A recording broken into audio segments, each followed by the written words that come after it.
c'est la rentrée, les gens, non, il faut faire des portes ouvertes. Quelles sont les filières que je vais enseigner dans mon établissement et quelles sont ces filières-là débouchent à quoi? Quelle est la nécessité de ces filières-là? Vous prenez des enseignants de renommée qui font des conférences là-dessus. Et si vous voyez un peu, ah là, les gens vont venir écouter. Et comme ça, les parents vont écouter. Et mais l'objectif, c'est ça. C'est établir un contact direct.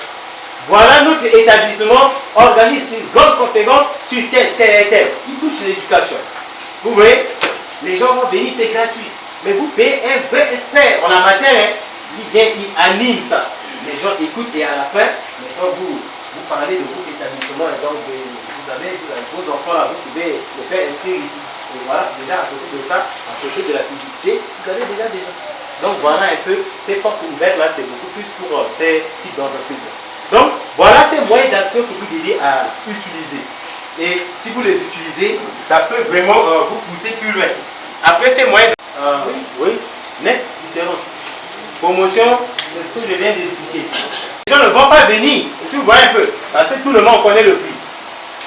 Donc vous prenez 100 sur les 1000 là, vous chutez le prix expressément. Et si vous voyez un peu, le fait de chuter le prix, les gens, vous passez un communiqué autour de ça. Mais le prix de l'ordinateur de tech, c'est comme ça chez moi. Et les gens vont venir acheter. Les gens vont venir acheter et tout en achetant, ils vont s'imprégner de ça, ils vont passer le message. Maintenant, ceux qui vont venir acheter, vous avez déjà entre-temps fini le stock de promotion, vous augmentez le prix un peu pour combler.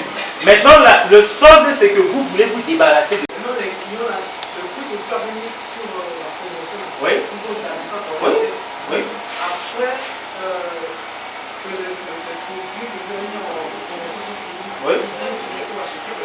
Ah, mais tu dis que le prix a changé là-bas, c'est pas toi. C'est dit, oh vraiment, ça vient juste la promotion, vient juste de terminer. Ça vient juste une seconde là.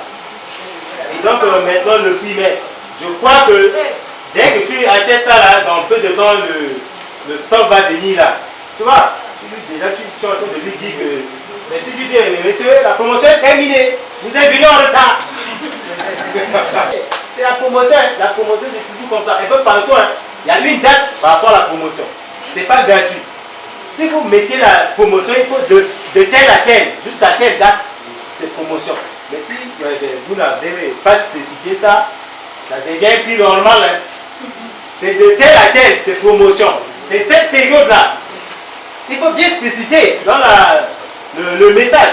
Mais si vous ne mettez pas une date, là, il n'y a rien de spécifié. Bon, le client vient et dit, mais attendez, hier j'ai acheté comme ça, et tu as dit non. Mettez l'étiquette promotion à partir de telle date jusqu'à telle date et telle heure. Donc demain là, ça change. Oui. Donc, monsieur, si quelqu'un viendra faire le maximum, comment on va faire? Maximum, c'est-à-dire De toute façon, les promotions là. Oui. Si cette personne peut parler, mais bon, venir, on fait comment? Oui, non, mais c'est vrai. C'est vrai, mais tel que tu vas concevoir ta politique là, c'est rare pour que quelqu'un achète et puis c'est juste des petites différences.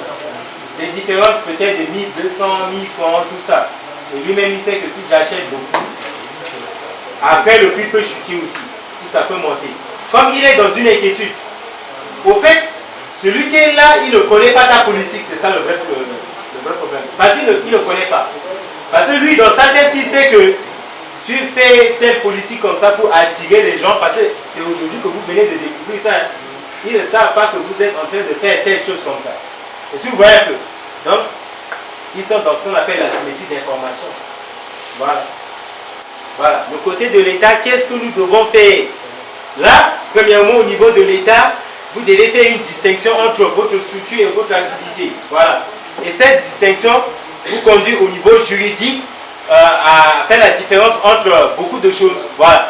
Et donc, au niveau juridique, vous allez voir que l'activité à entreprendre peut être premièrement commerciale, artisanale, industrielle, agricole ou civile. Ok. Si on vous donne le statut du commerçant au niveau de registre de commerce et de crédit immobilier, le RCCM c'est ça, registre de commerce et de crédit immobilier, RCCM, pour qu'on vous donne le statut, c'est comme carte d'identité là, du commerçant, c'est lorsque vous faites uniquement achat et revente. J'achète et je revends. J'achète les ordinateurs, j'achète tel, ou j'achète les vêtements. Je revends ça comme ça, sans transformer. Là, vous êtes commerçant. Vous achetez quelque chose et vous mettez votre bénéfice dessus et vous revendez. Tel que vous avez acheté sans transformer. Là, on dit que vous êtes commerçant. Et si vous voyez le sens de commerçant. Mais maintenant, artisanal. Regardez toute l'explication. Lorsque vous faites la fabrication générale, hein, vous êtes dans la transformation. Voilà. Vous êtes dans la réparation. Ceux qui font les réparations. Prestation de services, tout ça c'est artisanal. Ah voilà, c'est ça. Et donc là, on vous donne le statut de l'artisan. Voilà ça. Donc, chacun doit d'abord bien voir ça. Parce que d'autres, il va dire que non, je suis commerçant. Alors qu'il n'est pas commerçant. Il est artisan. Et tout ça, il y a une implication au niveau de l'impôt. Hein. Voilà, parce que vous aurez des livres et votre statut de paiement de l'impôt est différent. Et l'activité industrielle, ça consiste à transformer les matières premières. Vous voyez, voilà. Ça dit, j'achète un produit, je transforme le produit et cette matière première, autant pour moi, et ça sort un autre produit fini. Ça, vous êtes déjà dans l'industrie. Vous achetez une matière première et cette matière première, vous transformez et ça sort maintenant un nouveau produit. Là, on dit que vous êtes dans l'industrie. Vous imaginez si on est parvenu à transformer, à moderniser notre alcool de traite là. Vous voyez, ça va intégrer l'autre là, le secteur secondaire. Hein? Donc c'est l'industrie. Parce qu'il faut prendre le maïs, il faut prendre le thym et on transforme, ça sort liquide. Voilà, ça sort liquide. Donc là, ça c'est une industrie. Donc tout ce qui est transformé, même le savon là, c'est l'industrie. Parce que vous prenez des matières premières comme ça et après vous transformez et la finalité, ça sort un produit fini différent. Tout comme le sucre. Voilà. En tout cas, l'idée de base, simplement, c'est que si vous avez des matières premières sur lesquelles vous devez travailler et ces matières premières sortent un autre produit fini, là, c'est une activité industrielle. Maintenant, l'activité agricole, c'est lorsque vous faites l'exploitation d'un cycle végétal ou animal. Voilà. Cycle végétal ou animal. Maintenant, l'agriculture ici, c'est comme quelqu'un qui travaille, hein, il enseigne, il travaille, mais à côté de ce travail, il pratique aussi l'agriculture. Et si vous voyez que là, on ne peut pas lui donner encore un statut d'agriculteur, parce que lorsqu'on te donne ce statut-là, ça montre que c'est ça ta profession. Mais imaginez quelqu'un, on a vu, voilà, le représentant qui était là. Il était là, non? Oui. Voilà. Bon, regardez avec tous les tas qu'il a fait. Mais on ne peut pas lui donner fleur. Bon, maintenant, le dernier, c'est civil. Civil, c'est lorsque vous pratiquez l'agriculture. C'est une activité civile, hein? Oui, ça fait de l'argent. Et cet argent-là, l'État doit aussi avoir sa part. Oui, oui, c'est comme l'a dit. L'État. Oui, l'État. Voilà, parce que regardez, si l'État ne prend pas sa part, et mais si quelqu'un vous agresse, vous voyez un peu, la gendarmerie doit intervenir ou la police. Mais c'est votre argent là, que vous prenez là, qui va permettre à l'État de payer le salaire de ces policiers là. Voilà, c'est ça l'explication. Parce que tout comme le fonctionnaire qui travaille, l'État lui prélève son salaire pour un peu. Bon, il a coupé ça à la source là-bas. Bon, donc, l'idée de base, c'est que tout l'argent que tu reçois là, c'est comme on nous a dit à l'église, il faut donner la part de Dieu là, donc tu dois donner aussi la part de l'État. Tout l'argent.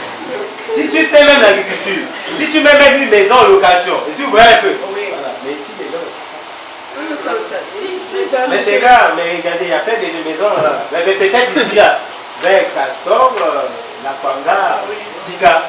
Mais allez vers Garabaza. À Garabaza, ou à Combattant. Vous demandez à quelqu'un qui a mis sa maison en location. Vous dites qu'il faut payer l'impôt là-dessus. Il va vous la vider.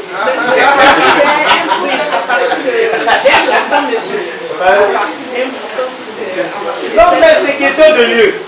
Parce qu'on avait traité de ça au niveau des finances. C'est beaucoup de milliards. Hein. qui paient l'impôt sur leur maison. Mais aller dans ces quartiers-là comme ça, qui va payer? Même si c'est une belle maison.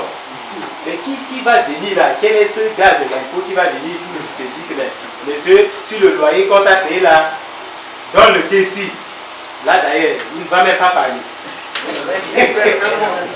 Pardon?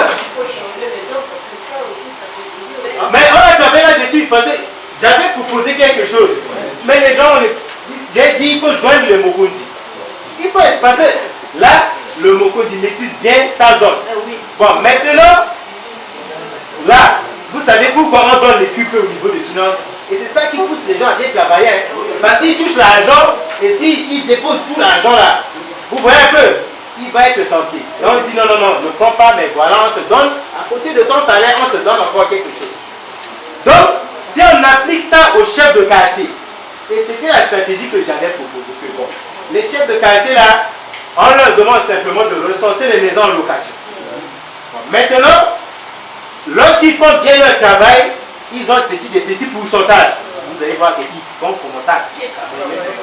Très bien, parce que chaque mois, il sait que si je fais des bons recouvrements là, les impôts vont me faire des ristournes. Si vous voyez un peu. Et il voit sa poche, hein, et en voyant sa poche, il va aussi aider l'État. Mais si vous dites au chef de tout faire ça et de transférer ça à l'État, mais il va s'entendre avec les gars d'ici. Comme ça, ils vont lui donner simplement les 2000, les 1000 francs, ainsi de suite. Et là, il va gérer ça, mais pas à son niveau.